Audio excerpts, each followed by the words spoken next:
Ole, magandang tanghali po, no? Happy Lord's Day po, araw ng Panginoon Diyos ngayon, araw ng linggo. Nandito tayo sa tahanan ni Ate Ason Bautista. Dito po sa, yung barangay ka, Ate Ason?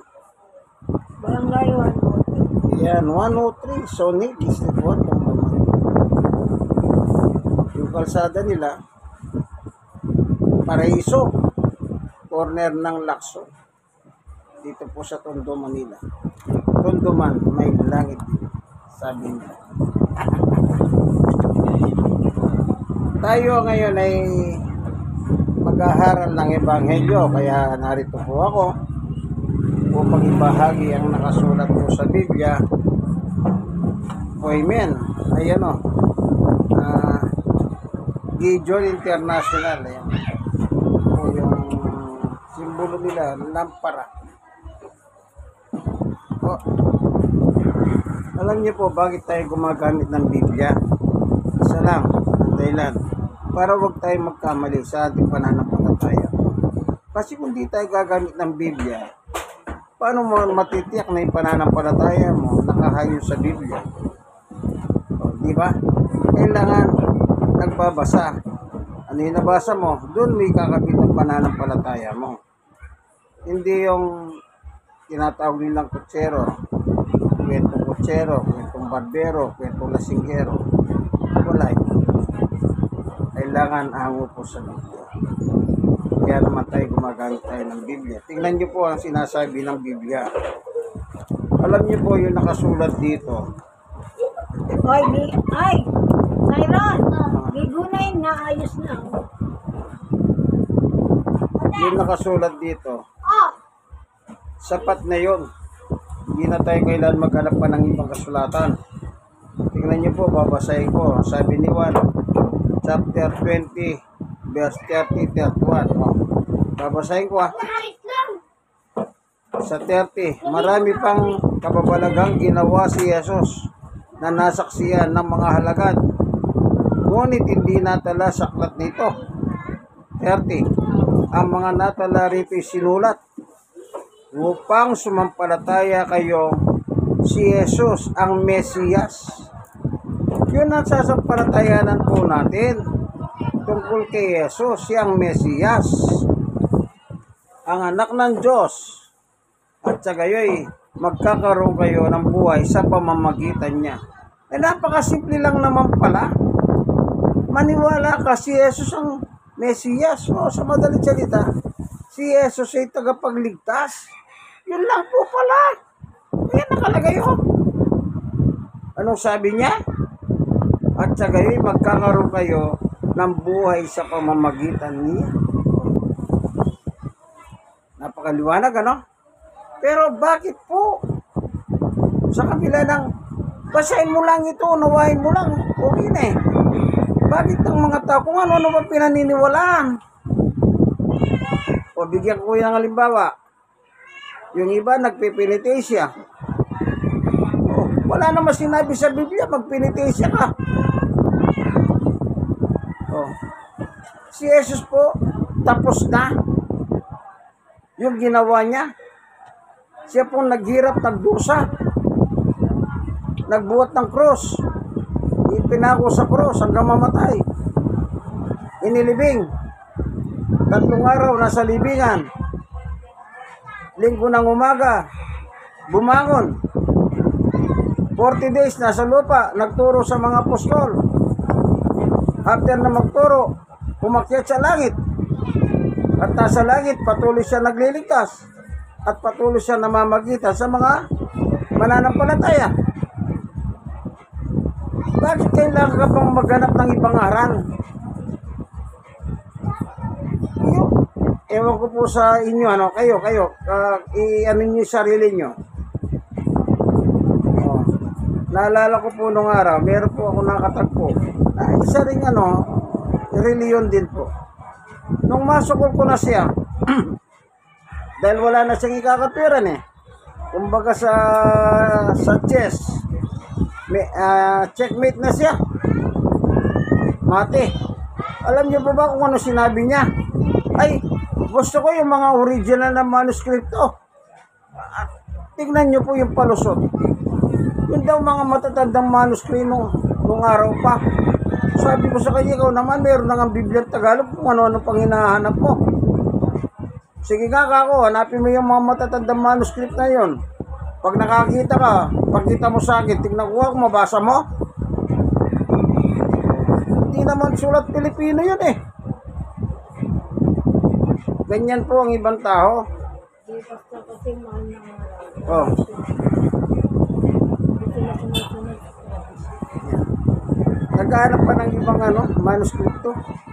Hindi, sabi ko, dapat kung ano yung meron tayo, yun ang tangkilikin natin, Tagalog tayo. Kung ano yung nakasulat sa Tagalog na version, yun ang gawin natin. Di po ba napakaliwanag? Kaya kung nga, Pilipino, nakapag-aral naman ng kaunti. Kung sa mga diskusyong English, ay nahihirapan ako manawa ng English eh. Kahit sa kabila nakapag-aral ako ng kaunti. Kung minsan nga, gumagamit pa ako ng dictionary English-Tagalog para lang maintindihan ko yung mga lingwa eh. Kaulugan sa wikang Tagalog. Tapos maghahanap pa ng ibang scripture.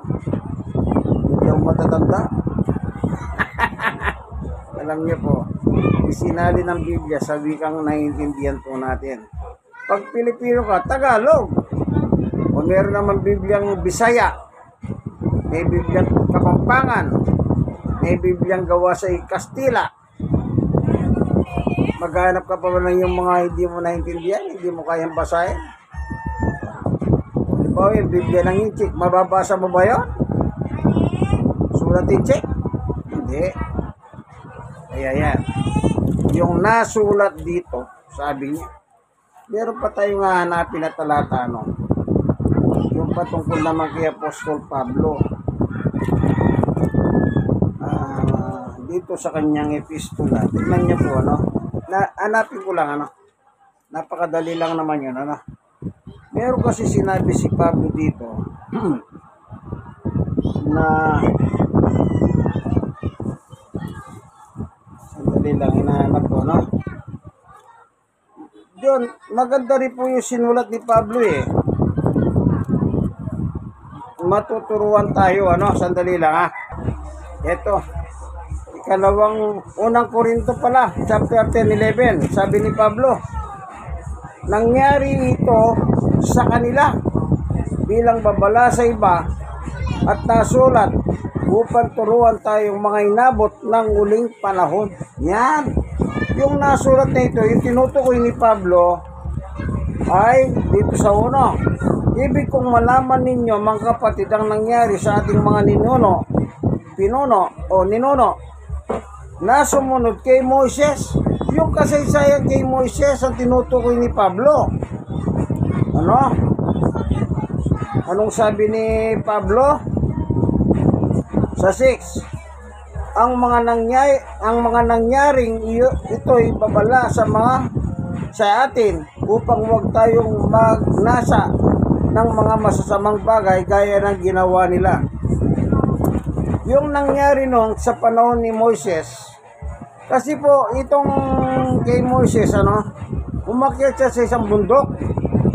Ngayon, nainipang mga tao. Ang sabi nila kay Aaron, yung kapatid ni Moises, Aaron, ang tagal naman ng kapatid mo sa bundok. Igawa mo nga kaming Diyos.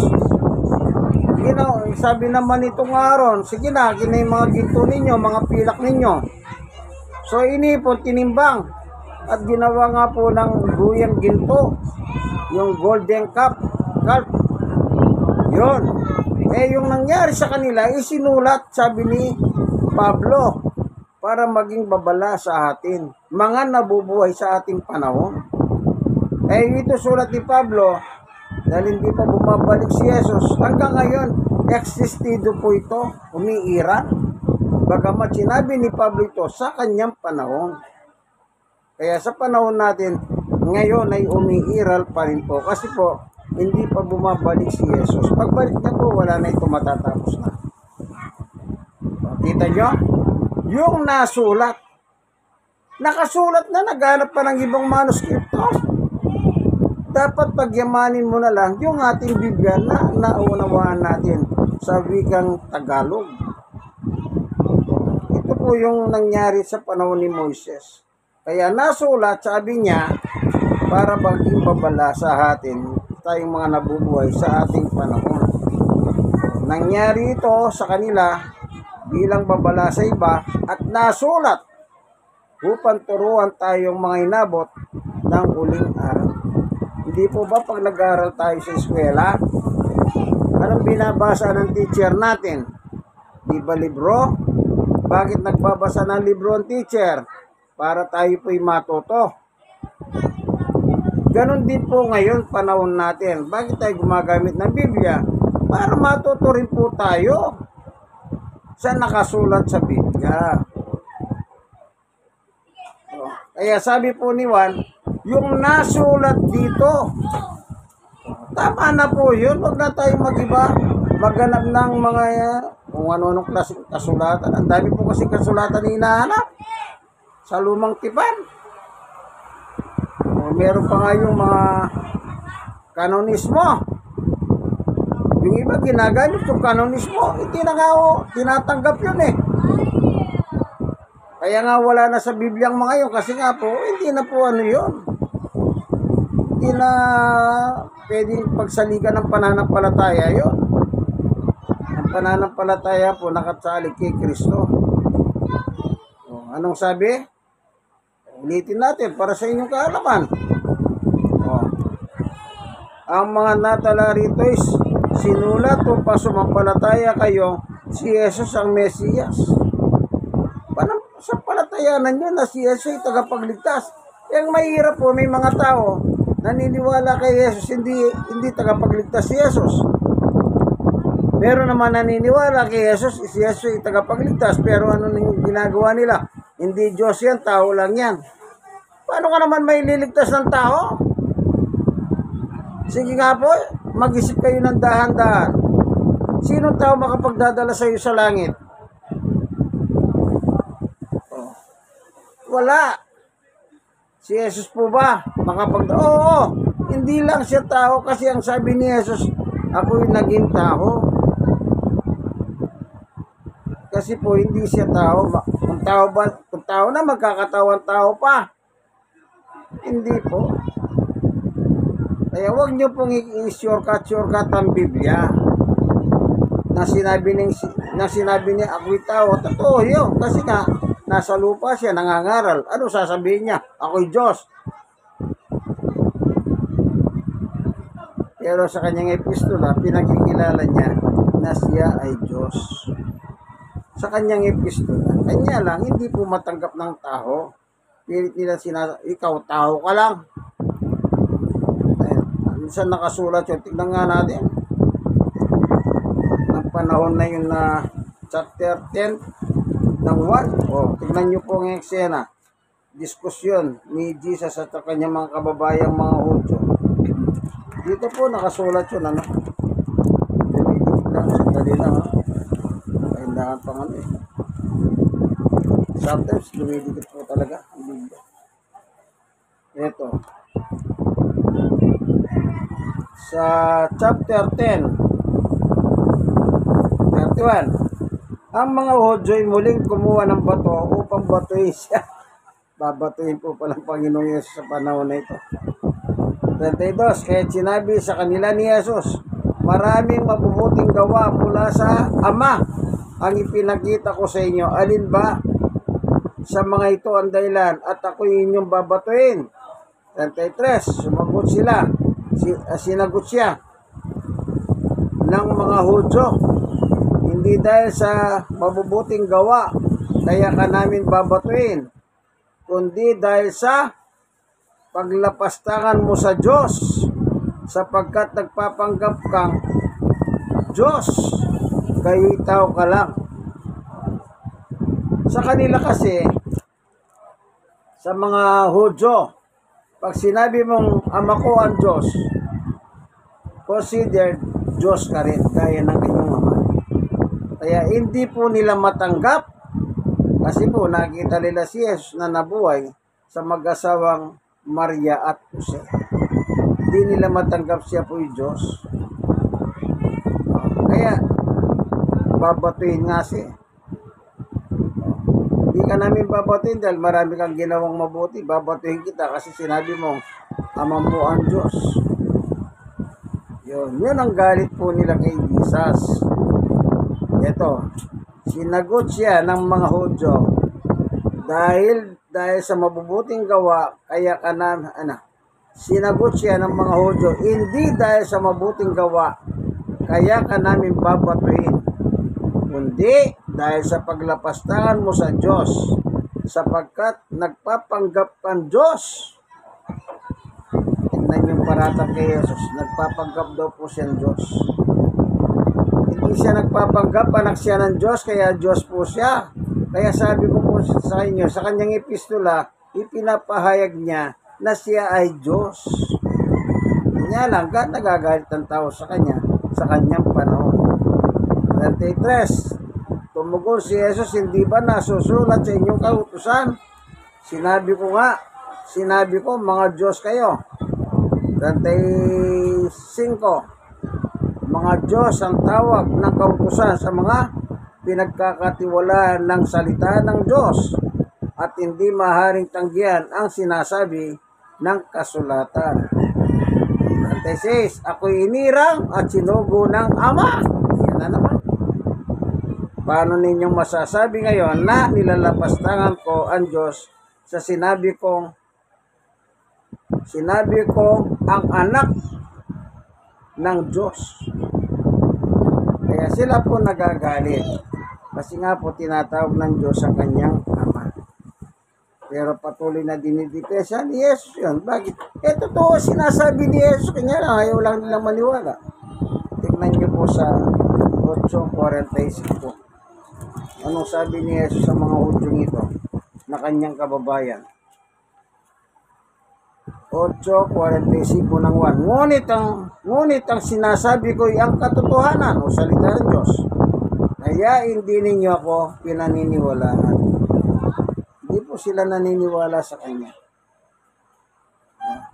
Ngayon, itong mga taong ito, anong tawag ni Jesus ngayon?